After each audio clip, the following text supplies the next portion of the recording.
Yeah, so I'm about halfway down to the hut. Man, that track is hard. It takes total concentration because it's so rocky. Started day 3. I'm walking through to Lake Mackenzie Hut. It's about a 5-hour tramp. So I'm heading up to the top of the waterfalls up there, and then onwards. Routeburn Falls, and also down here.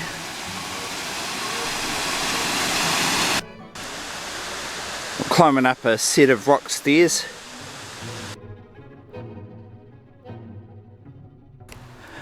So I'm heading into the Hollyford Basin now. Walked up out of the Routeburn. Yeah, it's about sorry, it's about an hour and a half to Hollyford Saddle. Yeah.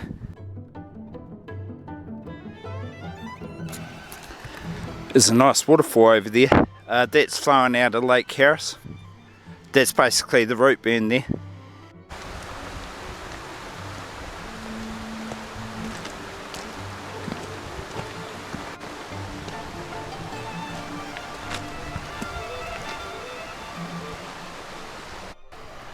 So that's the lower basin of the Hollyford Basin. Got a section of boardwalk to walk over. That's the basin just down underneath Lake Harris. Yeah, it's nice. Look at that waterfall over there in the distance. So that's the second of 3 footbridges on this side of the pass. Golden Spaniard there. We must be between 800 metres and 900 metres because that's where they grow.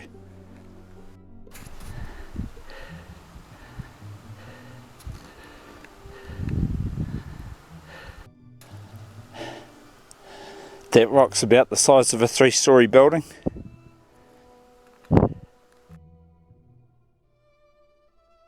It's almost like a rock bivvy. Shelter from the rain in here, that's for sure. Probably fills up with water though. So day 2 or day 3, you're walking over the divide from the Routeburn Valley to the Hollyford Valley. You're basically crossing the Southern Alps. Yeah. I'm about probably 2/3 of the way up to Hollyford Saddle Shelter. I've probably got about 45 minutes left to go. Get on.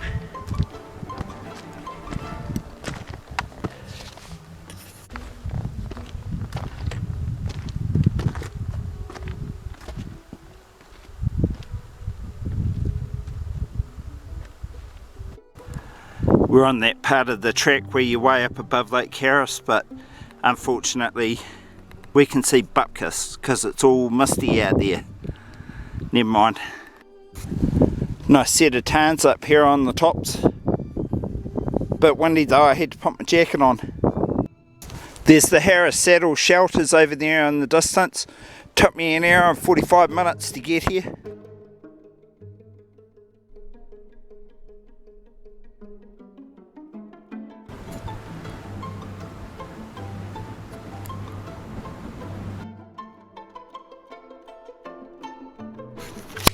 Yes, I'm in the Hollyford Saddle shelter. I'm not going to stop. It's really cold and windy, so I'll just keep heading down the Hollyford Face, and then I'll stop for a break down the hill like in about another 25 or 30 minutes. Yeah. This is some shithouse track, man. It's steep and it's really rocky as hell.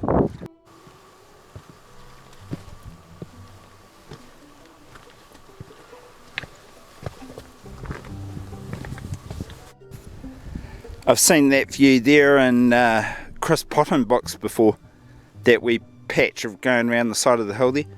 And there's the Hollyford Valley. Be nice when the sun comes up over the hills and it's on this side.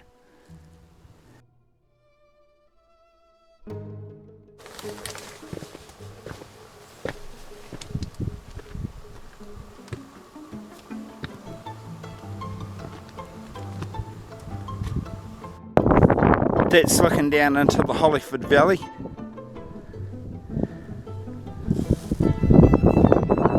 Clouds are coming back in over the hills, so it's going to cover it all up in a minute. That's looking down the Hollyford Valley.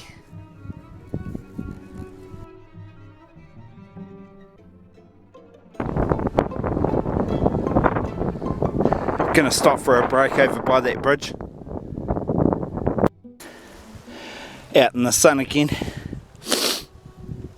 Much nicer and warmer over here. Yeah. There's the Hollyford River down there. If you follow that river, you keep going that direction, you end up out at the coast. Yeah. And then we're just kind of undulating, sidling along the sides of the hills here until we get to that drop down to the hut. It's quite a steep drop down to the hut at the end of the track. Yeah, on we go. I can see the Milford Highway way over there in the distance, and the track tomorrow running around the side of the hill. Yeah, you can see the remains of Guns Camp down there. It got wiped out by that big storm last year. Yeah, the river flowed down, completely covered the whole area. It's looking up the valley. So we're heading for that point over on the far side over there. It's probably going to take me about an hour to get there. Yeah. This is the end of the Hollyford Valley. You can see the west coast, Martin's Bay down there. It's like a big estuary.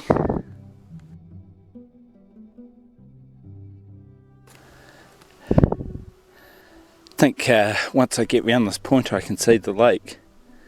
Yeah, we'll just have to see, won't we?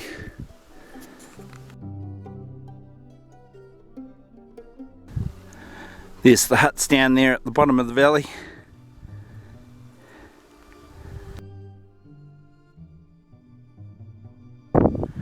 There's the lake down there. It's going to take me about an hour and a half to get down to the hut. Yeah. There's the zigzag track going down the hill over there. It's pretty fucking heinous. Yeah, so I'm at the bottom of the first zigzag. Yeah, it's hard going, it's really rocky. Memorial stone there for some kids that got killed on a school camp up here in the 60s. So close to where the hut was, it's just stupid, isn't it? And also that Czech guy that died up on the track back in 2016. Yeah. Yeah, so I'm about halfway down to the hut. Man, that track is hard. It takes total concentration because it's so rocky. You can't just walk, you have to look where your feet are going every single footstep. Man, it's hard going. Yeah, I'm back below the bush line now, so I'm in the bush all the way from here down to the hut. Still about maybe half a K or so.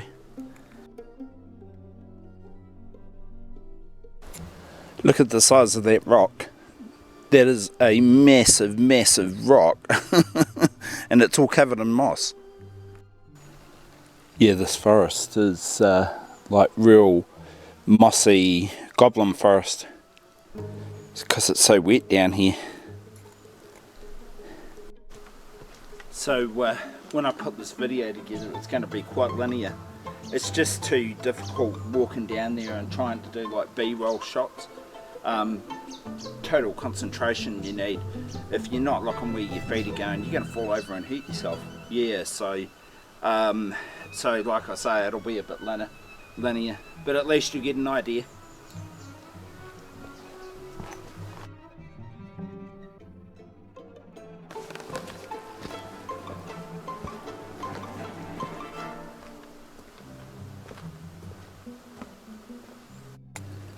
Man, look at that. Isn't that awesome? There's the hut over there in the distance. Yeah, I'm up at the head of the lake at the moment, so the track must be just about finished. That's only like 200 metres away. Yeah, we'll get moving.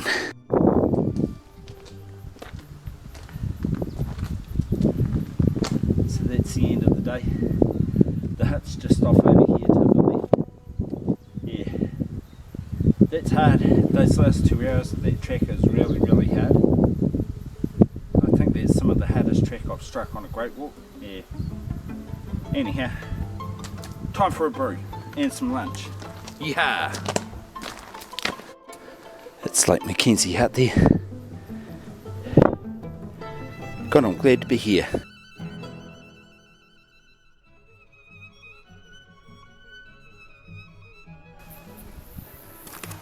I'm shaking. There's the lake down there.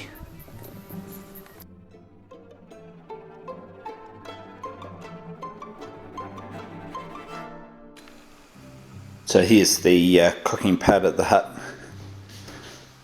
Got cookers on both sides.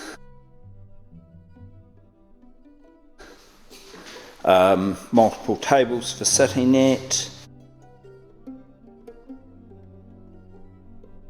Got myself over there in the corner. Drying rack. Very nice.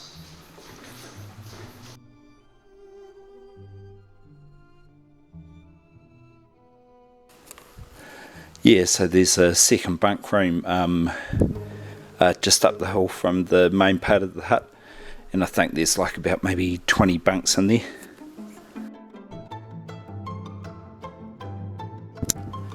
That's the lake. The water's cold.